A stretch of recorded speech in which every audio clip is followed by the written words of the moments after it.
Number 2,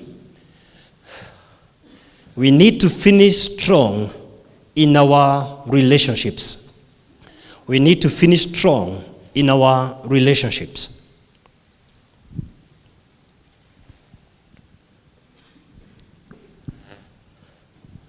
This is one area that has been tricky for majority of us. Primarily because it's not a growth of you as an individual, but also the person you choose to live with. You have a choice to make of who to live with. But once you make to live with that person, then you realize you have remote choices in changing that person. You see, while even those who are not married know there are many challenges in marriage, what surprises me, every single week in all countries around the world, people are still tying the knot. People still want to get married, although they are seeing many guys divorcing.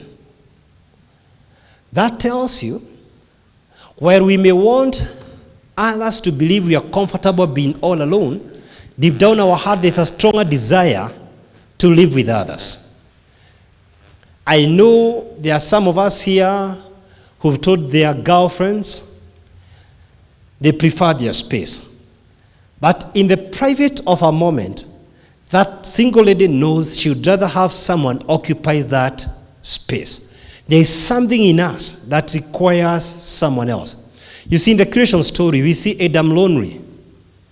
And it's God who said it's not good for this guy to be lonely. It's not good for this guy to be alone. I can't help but wonder, how come Adam was alone? How come Adam was lonely and he had a lot of animals with him? How come Adam was lonely and he was in the perfect will of God? Then I suggest to us today, there is a need in us that can never be filled by pets or even by the presence of God. He who created us with a need for one another that cannot be substituted by his holy presence or the pets we are trying to keep in our houses. They may be alive or in the form of gadgets like TVs. While there are many relationships, in the interest of time, I'll only discuss one relationship, the man-woman relationship tonight. I've discussed for a long time about parental relationships, and I'll suggest, please look for our DVDs on parenting. They are enough. There are many.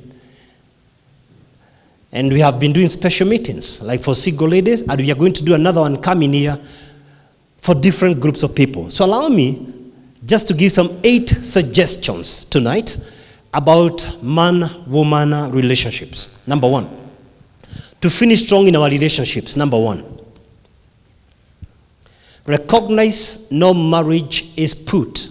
No marriage is beyond breaking. Whatever stage you are in, you are never beyond breakpoint.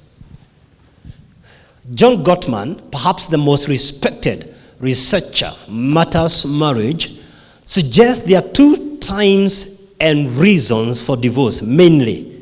First, between 5 and 7 years, reason high conflict.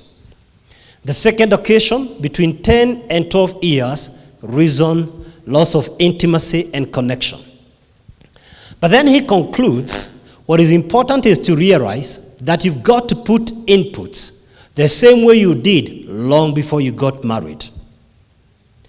Just like drugs. People get out of drugs the same way they got into drugs.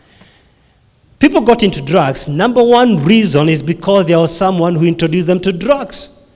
And the only way to quit drugs, the number 1 way is to avoid the same relationships that led you to drugs. We can discuss about AA, among other strategies, but the primary way to get out of drugs is to change your peers. The same way to bring back vibrancy in your marriage is to go back to the days long before you tied the knot. Marriage is never made of great honeymoons and events, but the daily habits of love and respect that we show each other on a day-to-day basis. And this takes me to the second point. To finish strong in our relationships, men, love your wife according to our definition of love.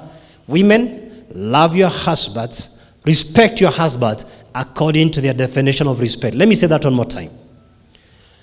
Husbands, love your wives according to their definition of love. Wives, Respect your husbands according to their definition of respect. For any married man in our midst, or anyone who will ever intend to get married, or will listen to this recording, you have your own definition of love, but she has her definition. Her definition could look petty to you as a man. It could imply taking care of her birthday, anniversaries, buying a rose flower, visiting her mom, going home early to do assignment with the children, dropping the kids to school. That's her definition of love. Love her according to her definition of love. Ladies listening to me, respect that man according to his definition of respect. There's nothing in you as a woman physically that other women do not have. And I want to caution every married woman listening to me here tonight. Very few men on the face of the earth have the capacity not to look elsewhere when they feel their authority usurped, when they feel disrespected by the woman they love. Very few men will not explore alternatives. And then you begin complaining, not knowing you contributed to that situation. You've got to respect him according to his definition of respect. And that's why I propose during your anniversary, sit down and ask him a question. What does respect mean to you? In which ways, in what ways do I need to improve in the next 12 months? Not in the next 10 years. Because you can't work it out for 20 years, 30 years. Work it out in the next 1 month, in the next 12 months maximum, and review whether you are heading towards there. Don't work towards becoming perfect. You will never reach it. Work towards improving. To finish strong in our relationships, number 3. Are you with me? Recognize your different personalities. Recognize your different personalities. So that means then, don't try to change him. Don't try to change her. Work on changing yourself. It is not about compatibility. It is about flexibility. Our natural intuition is selfishness. You've got to work towards selflessness. People don't live together on account of their compatibility. And that's why where you work, there are people in that department you don't like, but then you don't have a choice. You have to learn how to work with them. If you're in business or you're in private practice like me, you can't choose how your customers look like. You can choose the temperaments of your customers. In this life, you have very few options because every other person is different from you. So is your spouse. Number 4, connect with your partner. Connect with your partner. While we are the most connected generation since the beginning of time, we are the most disconnected couples. Vacations in particular, which are meant for us to relax. Couples this day use vacations to post more vigorously, to engage more on social media. Couples today invite hundreds and hundreds of people in their bedrooms every evening. I rebuke you tonight with a lot of love. Switch off your phones. Switch off all the gadgets. Lock that door and lock the world outside you. And enjoy the company of your partner. Enjoy some cool music, some romantic lights. You see, I never speak like this when I'm visiting other places. I speak harsh here because this is my space, so I give you the unedited version. You should be happy I don't give you the political version. You see, when we go as visitors, over the weekend I'll be speaking in Nyeri. You don't expect me to speak in this tone. So I love you enough to tell you things as they are. Do you appreciate that? You're the recipients of the raw version of Dr. Kenyanjui. So don't allow your girlfriends into your bedroom, my dear sisters. If you are unable to control your phone, please be depositing it in Sense 101 Life Club during our monthly meetings. We will be bringing it back to you during the day. connect with your partner. Number 5. Are you with me? Don't compare your partner with anyone else. Never compare your partner with anyone else. She may be more beautiful. He may be doing better in the marketplace or in business, but come back and face reality. That's not your husband. You see, the average woman wonders, how do I compare my husband with the others? Simple. After this meeting, you go home. Rather than discussing what I'm discussing with you, you keep on discussing Dr. Kenyanjui. And your husband wonders, are you comparing myself with that guy? Rather than you discussing the points about marriage, you're discussing a personality. And you've threatened your husband without knowing.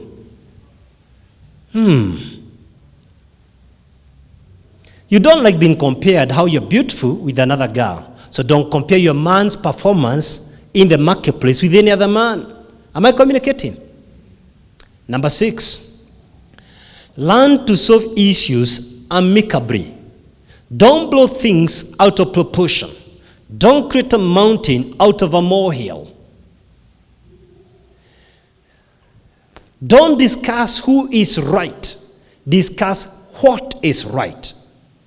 What is the right thing in the situation? It is not about me winning the argument, because I can win the argument and lose my spouse. It's about winning the relationship, not winning the scores.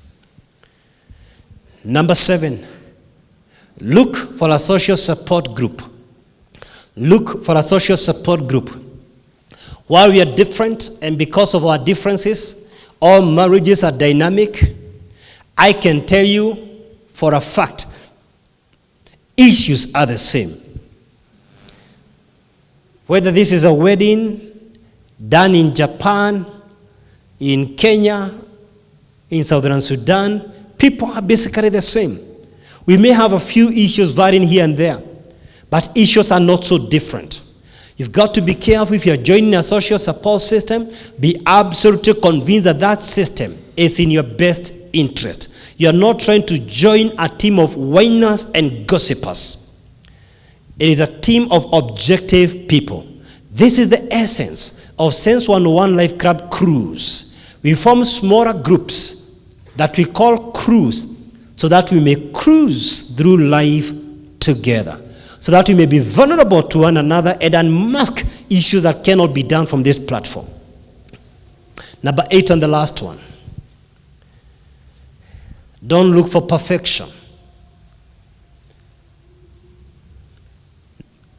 You are imperfect. You married an imperfect person, and both of you live in an imperfect world.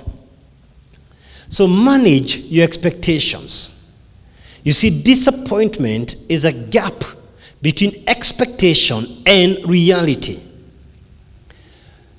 While you are two people in one house, you live in two different worlds, because you have totally different worldviews. You see, you formed your worldview, over 80% of your worldview, before the age of 10, and you cannot undo it.